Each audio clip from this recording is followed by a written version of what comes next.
آگے رکوع نمبر 10 ہے، آیت 92 سے 96. قتل خطا اور قتل عمد کا بیان ہے اس میں، یعنی جان بوجھ کے کسی کو قتل کر دیا جائے یا غلطی سے ہو جائے، مثلا حادثہ ہو گیا، کچھ اور بھی وجوہات ہوتی ہیں تو اس کی کیا سزا ہے. وما کان لمؤمن ان یقتل مؤمنا الا خطا، کسی مومن کو دوسرے مومن کا قتل کر دینا لائق نہیں مگر غلطی سے ہو جائے تو اور بات ہے.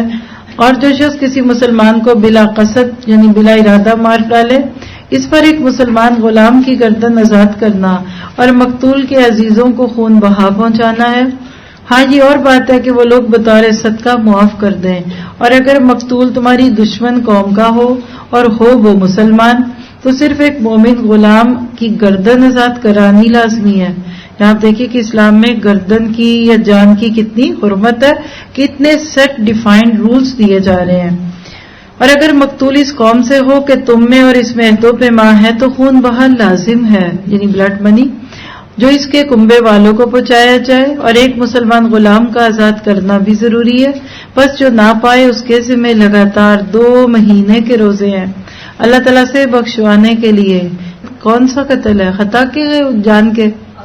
تو آپ سوچئے کہ قتل عمد کا کیا سزا ہوگی پھر. اور اللہ تعالیٰ سے بخشوانے کے لیے اللہ تعالیٰ بخوبی جاننے والا اور حکمت والا ہے، یعنی مومن کی جان کی بڑی قیمت ہے. اس سے یہ بات سمجھ آ رہی ہے. اور جو کوئی کسی مومن کو قصدن یعنی جان بوجھ کے قتل کر ڈالے، اس کی سزا دوزخ ہے جس میں وہ ہمیشہ رہے گا. اس پر اللہ کا غضب ہے، اسے اللہ تعالیٰ کی لعنت ہے اور اس کے لیے بڑا عذاب تیار کر رکھا ہے. کیا ہم آیت 93 سورۃ نساء عام کر دیں تو دنیا سے کتنے قتل ختم نہ ہو جائیں؟ بات بات پہ قتل، بھائی کا قتل، بہن کا قتل. اللہ کہتے ہیں ہمیشہ کی جہنم ہے. اللہ بچا کے رکھے سب کو. یا ایھا الذین آمنوا، اے لوگو جو ایمان لائے ہو، جب تم اللہ کی راہ میں جا رہے ہو تو تحقیق کر لیا کرو، اور جو تم سے سلام علیک کرے تم اسے یہ نہ کہہ دو کیا کہ تم ایمان والے نہیں. تم دنیاوی زندگی کے اسباب کی تلاش میں ہو تو اللہ کے پاس بہت سی غنیمتیں ہیں. پہلے تم بھی تو ایسے ہی تھے، یعنی دوسروں پہ فتوے دینے سے پہلے دیکھو اس دین آنے سے پہلے تم خود کیا کرتے تھے. پھر اللہ تعالیٰ نے تم پر احسان کیا، بس تم ضرور تحقیق اور تفتیش کر لیا کرو، بے شک اللہ تعالیٰ تمہارے اعمال سے باخبر ہے. کیا پتہ چلا کہ راہ جاتے افواہیں مت پھیلایا کرو. اپنی جانوں اور مالوں سے اللہ کی راہ میں جہاد کرنے والے مومن اور بغیر عذر کے بیٹھ رہنے والے مومن برابر نہیں. اس کو ہائی لائٹ کیجیے. آنے والے نہ آنے والوں کے برابر نہیں، بیٹھنے والے کھڑے ہونے والوں کے برابر نہیں. مراد ہے کہ جو جتنی کوشش کرے اس کو اتنا اجر ملے گا، جتنا گڑ اتنا میٹھا. روزہ رکھ کے آپ قرآن سن رہے ہیں، یہ روزہ کے بغیر سننے سے زیادہ فائدہ مند ہے. آپ میں کچھ لوگ کتنی دور سے آتے ہیں نا، ماشاءاللہ مجھے بھی اندازہ ہے، کچھ لوگ خود بھی بتاتے ہیں. میں گس کرتی ہوں کہ کراچی کی رش اور رونق والی جگہوں میں 1-1.5 گھنٹہ لگتا ہوگا آپ میں سے کچھ لوگوں کو آتے ہوئے. تو کیا آپ کا اجر اللہ نہیں دے گا؟ آپ کا دورہ قرآن 2-2.5 گھنٹے کا نہیں ہے. آپ کا آنے کا جانے کا 1-1 گھنٹہ ملا کے آپ تقریباً 4 سے 5 گھنٹے کا دورہ قرآن کر رہے ہیں. ایک بالکل ساتھ والے گھر سے اٹھ کے آ رہا ہے. اب کیا کریں، اس کا تھوڑا وہ دور چلا جائے؟ نہیں، اللہ کو بتایا کہ جو ساتھ والے گھر سے آئے نا اس نے دور سے بھی آ جانا تھا، اور جس کو نہیں آنا اس کو قریب سے بھی نہیں آنا. پتا کیا چلا؟ اللہ تعالیٰ نے نیکیوں کے مواقع دیے ہوتے ہیں، جو اس پہ لبیک کہتا ہے اللہ تعالیٰ اس کو اس کا اجر اتنا زیادہ دیتا ہے. اسی لیے فرمایا اپنے مالوں اور اپنی جانوں سے جہاد کرنے والوں کو بیٹھ رہنے والوں پر اللہ تعالیٰ نے درجوں میں بہت فضیلت دے رکھی ہے. آپ کو پتا ہے کہ جنت کے 100 درجے ہوں گے. یہ فرق ہے، اسی کا فرق ہے کوششوں کا. کوئی گھر میں ماحول اچھا ہے اس میں آ رہا ہے، کسی کو مشکل ہے اس کو آ رہا ہے، کسی کو اجازت نہیں کسی کو اجازت ہے. تو آپ کا جتنا اس راستے میں ان پٹ ہے نا، انشاءاللہ اس کے مطابق الجنت میں آپ کا مقام ہوگا انشاءاللہ. اور اللہ تعالیٰ آپ سب کو ہی جنت الفردوس عطا کر دے. اور یوں تو اللہ تعالیٰ نے ہر ایک کو خوبی اور اچھائی کا وعدہ دیا ہے، لیکن مجاہدین کو بیٹھ رہنے والوں پر بہت بڑے اجر کی فضیلت دے رکھی ہے، اپنی طرف سے مرتبے کی بھی اور بخشش کی بھی اور رحمت کی بھی. اور اللہ تعالیٰ بخشش کرنے والا، رحم فرمانے والا. کیا پتہ چلا؟ ایسے لگتا ہے کہ اللہ کو بہت پیار آتا ہے ان لوگوں پہ جو اس کے راستے میں دوڑ دھوپ کرتے ہیں. صحابہ پہ اللہ کو پیار کیوں آتا تھا؟ اب تو کلیئر ہوتا جا رہا ہے نا. کہیں صحابہ کی کوئی نفلی عبادات کا اتنا تذکرہ نہیں ملے گا آپ کو، وہ بھی تھی، لیکن وہ بنیادی وجہ نہیں تھی ان کے چناؤ کی. چناؤ اللہ کے راستے کی دوڑ دھوپ کا ہے، مشن کا فرق ہے. صحابہ کرام عہدوں کی اہمیت کو سمجھنے والے تھے، شریعت کے احکامات پہ بلا چون چرا عمل کرتے تھے، اپنی غلطی کا اعتراف کرتے تھے اور پھر غلطیوں کو سدھارتے بھی تھے. سٹبن نہیں تھے کہ میں نے کہہ دیا تو بس ٹھیک ہے. اور اسی طرح سے آیت 95 میں ہم نے دیکھا کہ اللہ تعالیٰ نے مجاہدین کو فضیلت دی. صحابہ کرام جہاد کو اپنے لیے مقدم یعنی پرائرٹائز سمجھتے تھے اور بلا عذر کبھی اس سے پیچھے نہیں ہٹتے تھے، کیونکہ ان کو اللہ کے وعدوں پہ بھرپور یقین تھا. آپ کا میرا یہ یقین ہی ہمیں انشاءاللہ لے کے چلے گا. اب دیکھیے کہ آپ نے سورۃ نساء میں ایک تو سنا ہے، کہہ لیجیے طہارت، وضو، تیمم، نماز، لیکن ساتھ جد و جہد ہے. صحابہ کرام کی خوبی کیا تھی؟ نماز اور دین کی جد و جہد دونوں ساتھ ساتھ چلتی تھی. روزے نہیں چھوڑتے تھے جہاد کے دوران بھی. کسی نے بڑی خوبصورت بات کہی کہ سفر میں وہ گھوڑوں کی زینوں پہ سجدے، چٹانوں کی اونچی جبینوں پہ سجدے، وہ صحرا بیاباں کے سینوں پہ سجدے، علالت میں سجدے، مصیبت میں سجدے، وہ فاقوں میں حاجت میں غربت میں سجدے، وہ جنگ و جدل میں حراست میں سجدے. دعا کیجیے اللہ ہمیں سجدوں کا اتنا شوقین بنا دے. آپ کے میرے عمل کی باتیں اس میں کیا ہیں؟ قتل ناحق سے کراہت حاصل کیجیے، دوست اور دشمن میں تمیز کرنی ہے، معاملات کی تحقیق کر کے نتائج تک پہنچنا ہے، یعنی بلا تحقیق بات کو آگے نہیں بڑھانا، برائی کے خلاف معاشرے میں جہاد کرنا ہے، توبہ کرنی ہے اور جہاد فی سبیل اللہ کی رغبت دلانی ہے. اور رکوع نمبر 11 آیت 97 سے 100 اللہ کی راہ میں ہجرت کی اہمیت. اس کو ذرا بڑی محبت سے سنیے گا، کیونکہ دین کا ایک بڑا خوبصورت روپ ہجرت ہے. کیسے؟ ان الذین توفاہم الملائکہ، جو لوگ اپنی جانوں پر ظلم کرنے والے ہیں، جب فرشتے ان کی روح قبض کرتے ہیں تو پوچھتے ہیں تم کس حال میں تھے، یعنی تمہارے ایمان کی کیا کیفیت تھی. یہ نہیں پوچھتے کتنے گھر تھے، ادھر بنگلے تھے، یعنی کیا کر کے آئے ہو. یہ جواب دیتے ہیں کیا کریں، ہم اپنی جگہ کمزور تھے اور مغلوب تھے. تمہیں پتہ نا مینورٹی تھے، ہم اقلیت تھے، ہم دبے ہوئے تھے، ہم تو نان مسلم ملک میں تھے. فرشتے کا جواب سنیے. فرشتے کہتے ہیں کیا اللہ تعالیٰ کی زمین کشادہ نہ تھی کہ تم ہجرت کر جاتے؟ کس نے کہا تھا بیٹھے رہو ڈالرز کے لیے؟ کس نے کہا تھا لگژریس لائف سٹائل کے لیے بیٹھے رہو؟ جس کو اپنے دین کو بیچ کر غیر مسلم ملک میں رہنا پڑے وہ فتنے میں ہے. جو اپنے دین کو چھپا کے کسی غیر مسلم ملک میں گیا وہ نقصان میں ہے. جو بڑی بڑی چیزوں پہ کمپرومائز کر کے دنیا میں بیٹھا رہا وہ نقصان میں ہے. کیوں؟ یہی لوگ ہیں جن کا ٹھکانہ دوزخ ہے اور وہ پہنچنے کی بری جگہ ہے. تو پھر سوال یہ ہے کہ کیا کریں؟ نہ جائیں، نہ بیٹھیں. ایک ریزن، اونلی ون ریزن ہے کسی نان مسلم ملک میں جا کے رہنے کی، اور وہ کیا ہے؟ وَكَذَلِكَ جَعَلْنَاكُمْ أُمَّةً وَسَطًا. صحابہ کرام اس سبق کو پڑھے اور یاد رکھے ہوئے لوگ تھے. نبی صلی اللہ علیہ وسلم کے جانے کے بعد مدینہ شہر خالی ہونے لگا. یہ جتنی بڑی بڑی حکومتیں نا، روم، فارس، ایران، نجاشی کا حبشہ، اور اسی طرح یہ صحابہ کی تبلیغی کوششوں سے اسلام وہاں پہنچا تھا. تلواریں لے کے تو نہیں گئے، قلم لے کے گئے تھے.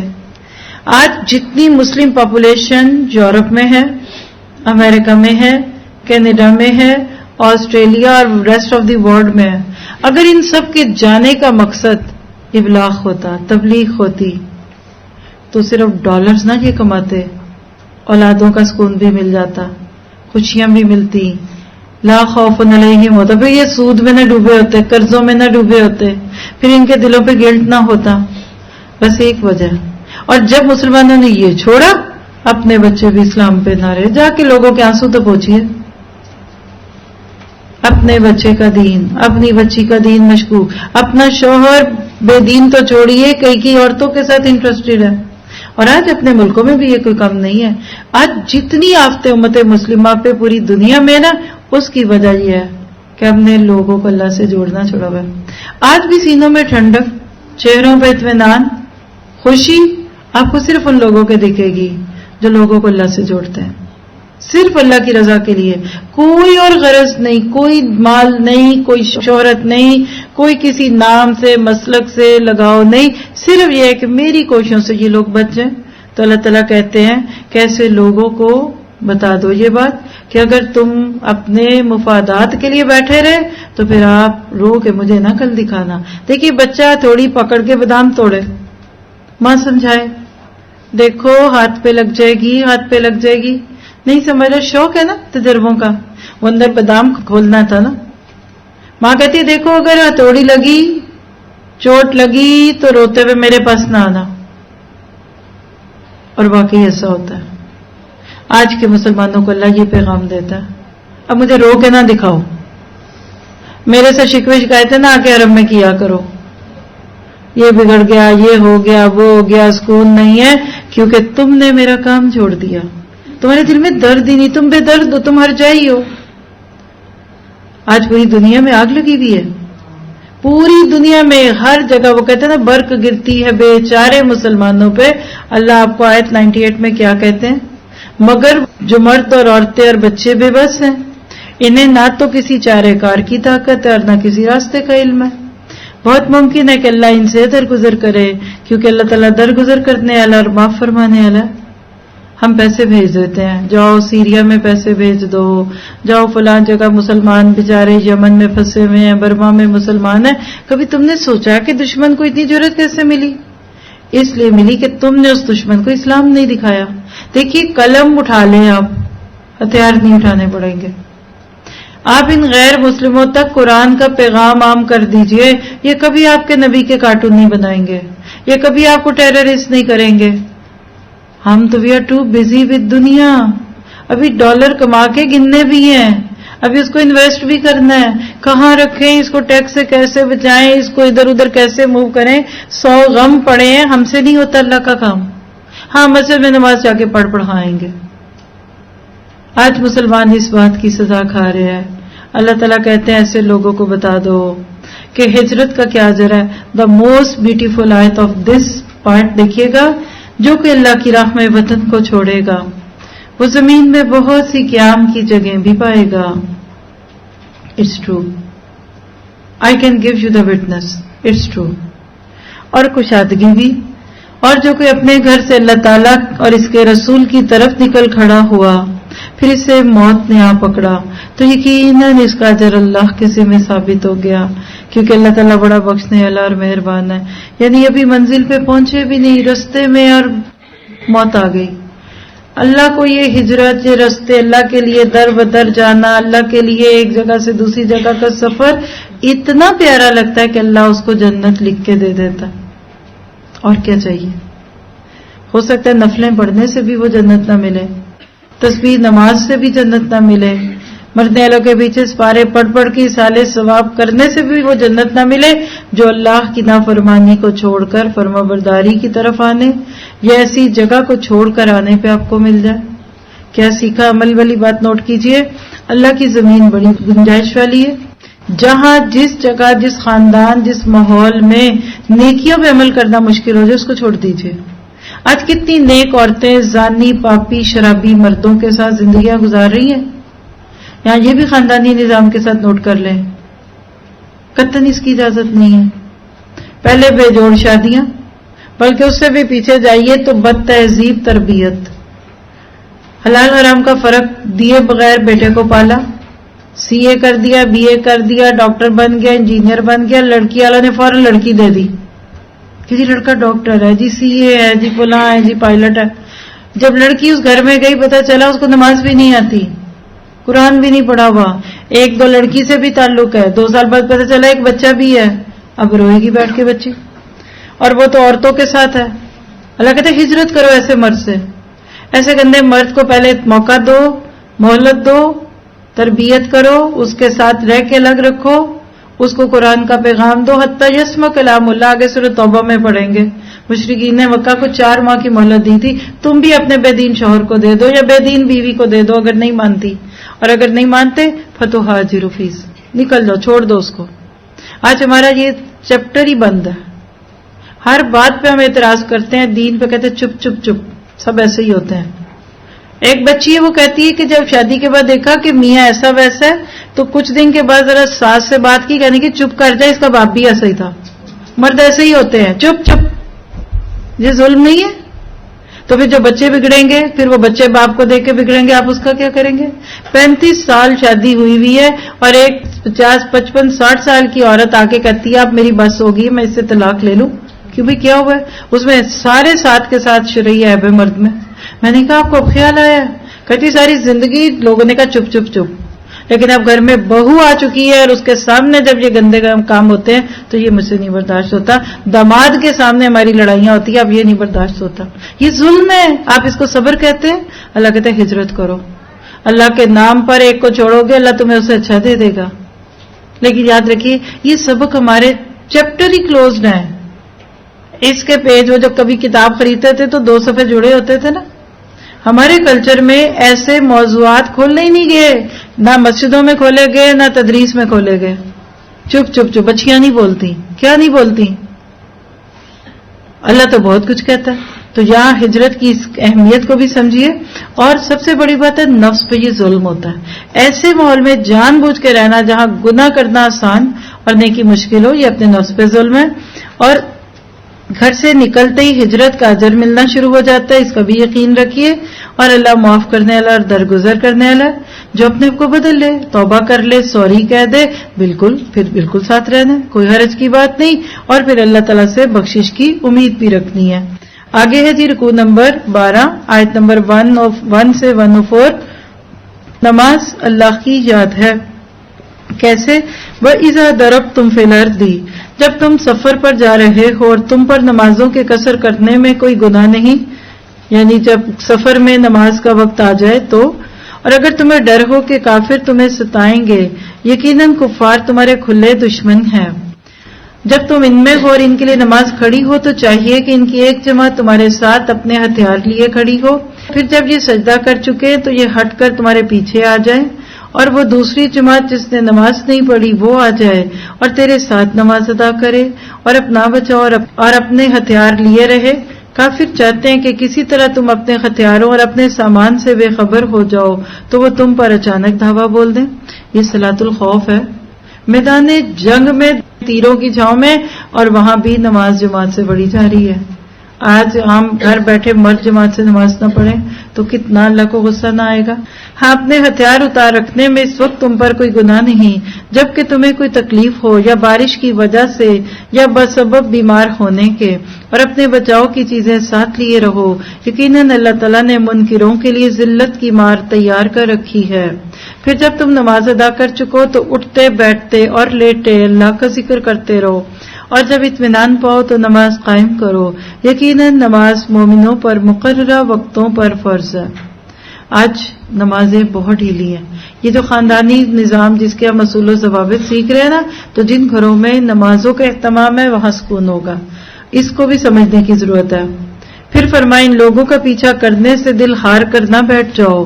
اگر تمہیں بے آرامی ہوتی ہے تو انہیں بھی تمہاری طرح بے آرامی ہوتی ہے، اور تم اللہ سے وہ امیدیں رکھتے ہو جو وہ نہیں رکھتے، اور اللہ تعالیٰ دانا اور حکیم ہے. کیا پتہ چلا؟ آیت 102 میں ہم نے صلاۃ الخوف کا طریقہ پڑھا. صحابہ کی دین سے محبت اور امیر کی اطاعت، یعنی نبی صلی اللہ علیہ وسلم کو ایز اے لیڈر جب مان لیا نا تو پھر پیچھے نہیں ہوتے تھے. نماز کے طریقے میں بھی کتنی چینجز آ رہی ہیں لیکن وہ کھڑے ہیں، جیسے قبلے کی تبدیلی کے وقت بھی ساتھ ہی رہے. اپنے قائد سے محبت اور اطاعت کی داستان تھے صحابہ، اور سب سے پہلے اللہ اور اس کے دین کو لیتے تھے. آپ کے میرے لیے اس میں عمل کی باتیں.